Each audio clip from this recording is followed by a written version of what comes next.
ꯃꯤꯑꯣꯏꯕꯅ ꯀꯨꯏꯅꯗꯒꯤ ꯃꯪꯖꯔꯛꯄ ꯃꯪꯂꯥꯟ ꯑꯃ ꯁꯥꯏꯟꯁꯅ ꯑꯣꯏꯊꯣꯛꯍꯜꯂꯦ ꯍꯥꯏꯗꯅ ꯄꯥꯎꯗ ꯌꯥꯎꯔꯛꯂꯦ ꯈꯜꯂꯁꯤ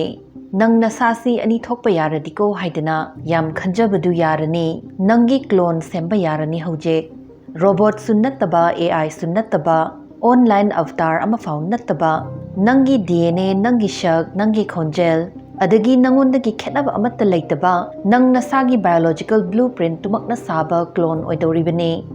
ꯅꯪꯅ ꯄ꯭ꯔꯣꯖꯦꯛ ꯑꯃ ꯄꯥꯏꯔꯤꯉꯩꯗ ꯅꯪꯒꯤ ꯀ꯭ꯂꯣꯟꯗꯨꯅ ꯃꯤꯇꯤꯡ ꯌꯥꯎꯕ ꯆꯠꯍꯟꯕ ꯅꯪꯅ ꯄꯣꯊꯥꯍꯧꯔꯤꯉꯩ ꯃꯉꯣꯟꯗ ꯑꯅꯧꯕ ꯁ꯭ꯀꯤꯜ ꯀꯌꯥ ꯇꯝꯍꯟꯕ ꯌꯥꯏ ꯅꯪꯒꯤ ꯌꯨꯝꯒꯤ ꯀꯨꯞꯅꯣꯝ ꯇꯧꯍꯜꯂꯝꯃꯒ ꯃꯔꯨꯞ ꯃꯄꯥꯡꯁꯤꯡꯒ ꯀꯣꯏꯊꯣꯛꯂꯨꯕ ꯑꯁꯤꯅꯆꯤꯡꯕꯁꯨ ꯌꯥꯔꯅꯤ ꯁꯤꯒꯨꯝꯕ ꯇꯦꯛꯅꯣꯂꯣꯖꯤ ꯂꯩꯔꯕ ꯋꯥꯈꯜꯅ ꯁꯥꯒꯠꯄ ꯇꯥꯏꯕꯪꯗꯨ ꯀꯃꯥꯏꯅ ꯇꯧꯅꯤ ꯍꯥꯏꯕ ꯃꯈꯥ ꯆꯠꯊꯖꯗ꯭ꯔꯤꯉꯩ ꯌꯥꯝ ꯃꯔꯨꯑꯣꯏꯕ ꯁꯥꯏꯟꯇꯤꯐꯤꯛ ꯗꯤꯇꯦꯜ ꯑꯃ ꯁꯦꯡꯗꯣꯛꯆꯔꯝꯈꯤꯒꯦ ꯀ꯭ꯂꯣꯅꯤꯡ ꯇꯧꯕ ꯍꯥꯏꯔꯤꯕꯁꯤꯗ ꯃꯤ ꯑꯃ ꯅꯠꯇ꯭ꯔꯒ ꯁꯥ ꯑꯃꯒꯤ ꯃꯄꯨꯡ ꯃꯔꯩ ꯐꯥꯔꯕ ꯍꯧꯖꯤꯛ ꯑꯣꯏꯔꯤꯕꯗꯨꯒꯨꯝ ꯆꯞ माꯟꯅꯅ ꯆꯥꯎꯄꯣꯛ ꯄꯣꯛꯀꯗꯕ ꯅꯠꯇꯦ ꯌꯥꯎ ꯎꯆꯤ ꯁꯟ ꯑꯁꯤꯅꯆꯤꯡꯕꯁꯤꯡꯒꯤ ꯀ꯭ꯂꯣꯅꯤꯡ ꯃꯥꯏ ꯄꯥꯛꯅ ꯇꯧꯈ꯭ꯔꯦ ꯍꯥꯏꯕꯗꯤ ꯑꯗꯣꯝꯁꯨ ꯇꯥꯕꯤꯔꯝꯂꯅꯤ ꯌꯥꯝ ꯁꯝꯅ ꯍꯥꯏꯔꯕꯗ ꯁꯥꯗꯨꯒꯤ DNA ꯂꯧꯔꯒ ꯃꯥꯒ ꯆꯞ ꯃꯥꯟꯅꯕ ꯑꯃꯃꯨꯛ ꯁꯦꯝꯕꯅꯤ ꯑꯗꯨꯕꯨ ꯃꯤ ꯀ꯭ꯂꯣꯟ ꯇꯧꯅꯕ ꯆꯥꯡꯌꯦꯡꯁꯤꯡꯗꯤ ꯑꯥꯏꯟꯅ ꯑꯀꯟꯕ ꯑꯊꯤꯡꯕ ꯊꯝꯃꯤ ꯍꯧꯖꯤꯛꯀꯤ ꯊꯥꯛꯇ ꯂꯩꯔꯤꯕ ꯕꯤꯒ꯭ꯌꯥꯟꯒꯤ ꯂꯧꯁꯤꯡ ꯁꯤꯖꯤꯟꯅꯗꯨꯅ ꯃꯥꯏ ꯄꯥꯛꯅ ꯃꯤ ꯀ꯭ꯂꯣꯟ ꯇꯧꯔꯕꯁꯨ ꯃꯗꯨꯅ ꯃꯤꯗꯨꯒꯤ ꯃꯄꯨꯡ ꯃꯔꯩ ꯐꯥꯔꯕ ꯑꯦꯗꯜꯠ ꯚꯔꯖꯟꯗꯨꯃꯛ ꯁꯦꯝꯒꯗꯕ ꯅꯠꯇꯦ ꯄꯣꯛꯇ ꯉꯥꯏꯔꯤꯕ ꯑꯉꯥꯡ ꯑꯣꯏꯒꯗꯧꯔꯤꯕꯅꯤ ꯀ꯭ꯂꯣꯟ ꯑꯉꯥꯡꯗꯨ ꯆꯥꯎꯅꯕ ꯌꯣꯛꯄ ꯃꯊꯧ ꯇꯥꯒꯅꯤ ꯖꯦꯅꯦꯇꯤꯛ ꯕ꯭ꯂꯨꯄ꯭ꯔꯤꯟꯠ ꯃꯥꯟꯅꯔꯕꯁꯨ ꯑꯦꯛꯁꯄꯤꯔꯤꯌꯦꯟꯁ ꯃꯍꯩ ꯂꯧꯁꯤꯡ ꯇꯧꯕ ꯉꯝꯕ ꯑꯁꯤꯅꯆꯤꯡꯕꯁꯤꯡꯗꯤ ꯈꯦꯠꯅꯒꯅꯤ ꯍꯥꯏꯕꯅꯤ ꯑꯗꯨꯕꯨ ꯉꯁꯤꯒꯤ ꯚꯤꯗꯤꯑꯣꯁꯤ ꯅꯨꯡꯉꯥꯏꯅꯕ ꯌꯥꯝ ꯑꯦꯗꯚꯥꯟꯁ ꯑꯣꯏꯕ ꯀ꯭ꯂꯣꯅꯤꯡ ꯇꯦꯛꯅꯣꯂꯣꯖꯤꯗꯨ ꯌꯥꯗꯅ ꯅꯪꯒꯤ ꯍꯧꯖꯤꯛ ꯑꯣꯏꯔꯤꯕ ꯅꯁꯥꯒꯤ ꯆꯍꯤꯗꯨꯃꯛꯀꯤ ꯑꯣꯏꯕ ꯀ꯭ꯂꯣꯟ ꯁꯦꯝꯕ ꯑꯣꯏꯊꯣꯛꯍꯜꯂꯁꯤ ꯅꯪꯒꯤ ꯀꯣꯛꯇ ꯂꯩꯔꯤꯕ ꯅꯤꯡꯁꯤꯡ ꯃꯃꯤꯁꯤꯡ ꯅꯪꯅ ꯈꯪꯖ ꯍꯩꯖꯕ ꯅꯪꯒꯤ ꯍꯩꯅꯕ ꯍꯩꯅꯗꯕ ꯄꯔꯁꯅꯦꯂꯤꯇꯤ ꯄꯨꯂꯞꯇꯨ ꯀ꯭ꯂꯣꯟꯗꯨꯗ ꯑꯃꯠꯇ ꯆꯤꯊꯗꯅ ꯍꯟꯖꯤꯜꯂꯦ ꯀ꯭ꯂꯣꯟꯗꯨꯅ ꯃꯃꯤꯠ ꯍꯦꯛ ꯄꯥꯡꯊꯣꯔꯛꯄ ꯃꯤꯠꯀꯨꯞꯇꯨꯗꯒꯤ ꯅꯪꯒꯤ ꯑꯉꯥꯡ ꯑꯣꯏꯔꯤꯉꯩꯒꯤ ꯋꯥꯔꯤ ꯅꯪꯒꯤ ꯁ꯭ꯀꯨꯜ ꯀꯣꯂꯦꯖ ꯃꯇꯝꯒꯤ ꯄꯨꯟꯁꯤ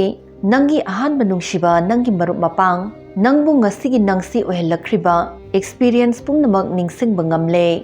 ꯃꯤꯑꯣꯏꯕꯒꯤ ꯄꯨꯋꯥꯔꯤꯗ ꯏꯍꯥꯟ ꯍꯥꯟꯕ ꯑꯣꯏꯅ ꯄꯨꯟꯁꯤ ꯃꯈꯜ ꯃꯈꯜ ꯊꯣꯛꯅ ꯍꯤꯡꯕ ꯌꯥꯔꯅꯤ ꯊꯕꯛ ꯌꯥꯝ ꯇꯧꯕ ꯉꯝꯍꯟꯕꯤꯗꯧꯕ ꯑꯜꯇꯤꯃꯦꯠ ꯄ꯭ꯔꯗꯛꯇꯤꯚꯤꯇꯤ ꯇꯨꯜ ꯃꯁꯤꯅ ꯑꯣꯏꯔꯅꯤ ꯍꯥꯏꯗꯅ ꯈꯟꯕ ꯌꯥꯏ ꯑꯗꯨꯕꯨ ꯆꯦꯛꯁꯤꯟꯅ ꯀꯨꯞꯅ ꯈꯟꯊꯔꯛꯄꯗ ꯃꯁꯤꯅ ꯑꯔꯨꯕ ꯋꯥꯍꯪ ꯀꯌꯥ ꯑꯃ ꯆꯣꯡꯊꯣꯛꯍꯜꯂꯛꯀꯅꯤ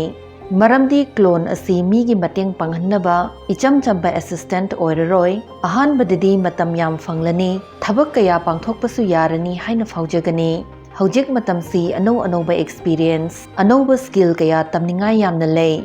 ꯑꯗꯨꯕꯨ ꯈꯨꯗꯤꯡꯃꯛ ꯇꯧꯅꯕ ꯃꯍꯥꯎ ꯇꯪꯅꯕ ꯃꯇꯝꯗꯤ ꯀꯣꯟꯅꯅꯕ ꯐꯪꯗꯕꯅ ꯇꯧꯅꯤꯡꯕ ꯀꯌꯥ ꯀꯠꯊꯣꯛꯅꯈꯤꯕ ꯉꯥꯛꯇꯅꯤ ꯀ꯭ꯂꯣꯟ ꯂꯩꯔꯕꯗꯤ ꯃꯁꯤꯒꯤ ꯑꯋꯥꯠꯄꯁꯤ ꯃꯦꯟꯈꯠꯄ ꯌꯥꯔꯅꯤ ꯅꯪꯅ ꯅꯁꯥꯒꯤ ꯀꯔꯤꯌꯔꯗ ꯄꯨꯂꯞ ꯃꯥꯏ ꯑꯣꯟꯁꯤꯜꯂꯤꯉꯩ ꯀ꯭ꯂꯣꯟꯗꯨꯗ ꯅꯣꯡꯃꯒꯤ ꯂꯧꯗ ꯌꯥꯗꯕ ꯊꯧꯗꯥꯡ ꯀꯌꯥ ꯁꯤꯟꯅꯊꯣꯛꯈꯤꯕ ꯌꯥꯏ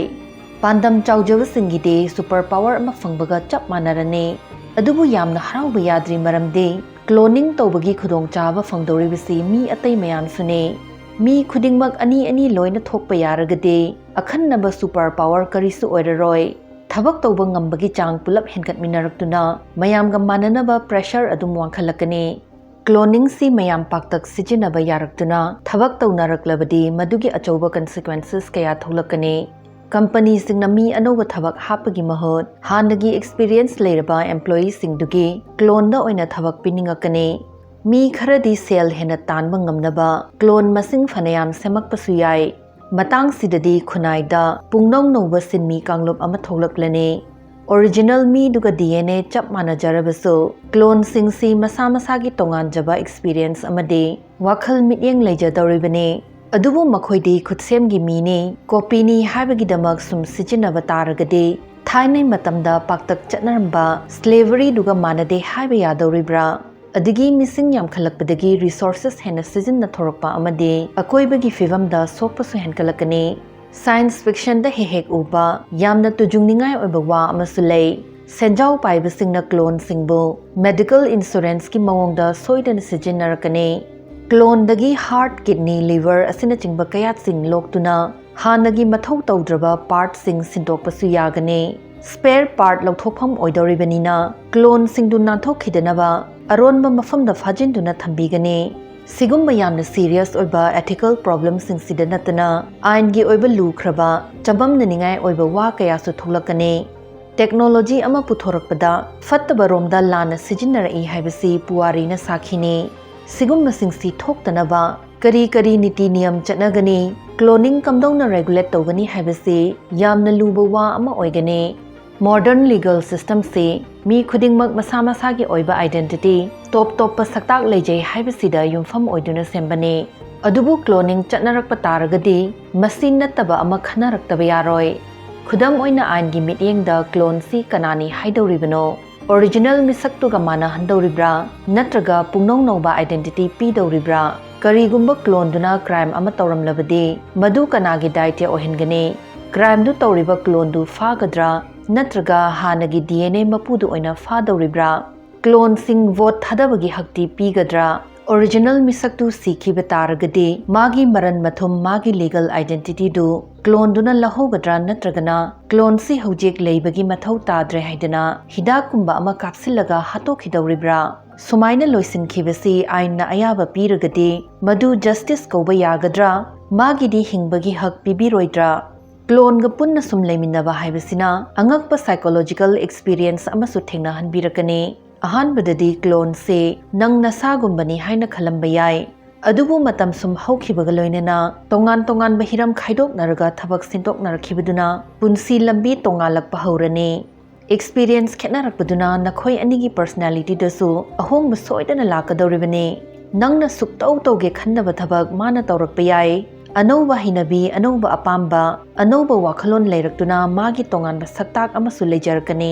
चही खरगी मतुंगददी नंगी क्लोन दो नंगी कॉपीनी हाइना फावरक्तदुना मसागी इंडिविजुअल पर्सन अमा ओइरक्लने मियोइबा हाइबसी मी अतैगा चांगदमनबगी स्ट्रगल हानदगी मायोकनदुना लेरबने सकपु ओइगेरा सेल कयाम पाई हाइबबु ओइगेरा मी अतैगा कंपैरिजन तौनै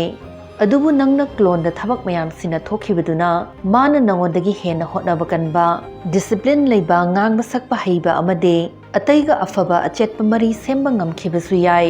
नंग नसागी ख्वाइदगी इंप्रेसिव ओइबा वर्जन दो नंग नसाना ओइबगी महुत नंगी क्लोन दुना ओइखिबसु याय माना खोंग यांगबा थबक फबा हेलबनिना नंगी कलीग सिंगनसु मंगोंदा ओइना अयाम्बा कांटेक्ट तौरपा याय नंगी खंगना चानबा सिंगना नंगबुदी मागा लोइनबने हेना पामकपसु याय असुम तौदना नखोय अनिगी मरक्ता नंगी बेटर वर्जन नंगी क्लोन दु ओइना मयामना खनखिबसु याय क्लोनिंगना मी मरक्ता लेनबा मरे हाना खलुदबा मोंगदा ओहलकने खुदम ओइना नंगी क्लोन दु मागी नुंसिनजबा चानजबा मी थेंगनरक्तुना मीदुगा मरी थमनरक्लबदी कमाइन तौगने क्लोन दु मयुम मकै पालगदी मदुगी मरीदु नंगना करम्बा कनेक्शन लेनै हाइदौरिबा क्लोन दुगी सु मचा लेरक्लगदी पोगलकलिबा अंगांगदु नंग जेनेटिक ओइबा मरी लेनगने नंगना पोक्चबा नचागा खेनबा लेरोय हाइबने नंगसी नसागी हानदगी पार्टनर लेजै अदुबु नंगी पार्टनर दुना नंगबुदी नंगी क्लोन दु हेना पामलकलबदी कमाइन तौबा अंगक ताबदा कैनोम तौबा सिचुएशन सिंगसु थौलकने कनामतना खंगबीद्रिबा मोंगदा क्लोन दुनदी खंगबीदौरिबनिना ओरिजिनल कॉपी अनिगी मरक्ता अपाम नुंगसिगसु फाउनरकपा कनाना खंगबनो क्लोनिंगना आइडेंटिटी थेफ्ट मखल अनौबा अमसु थोखलकने नंगी बैंकिंग डिटेल्स नंगी पुंसी वारी अदगी अतै अकुप अता लोइना खंगदौरिबनिना नंग सारगा अरोनबा थबक कया तौरंबसु याय हौजिक मतमगी मीगी अकाउंट हैक तौबा चे चांग सासिनबगी सिदी करिसु नते नंग सादुना नंगोंदा काइनबा थबक कया तौगे याउना तौरक्लबदे नंगना तौबा नते प्रूफ तौबा साथिना लुगने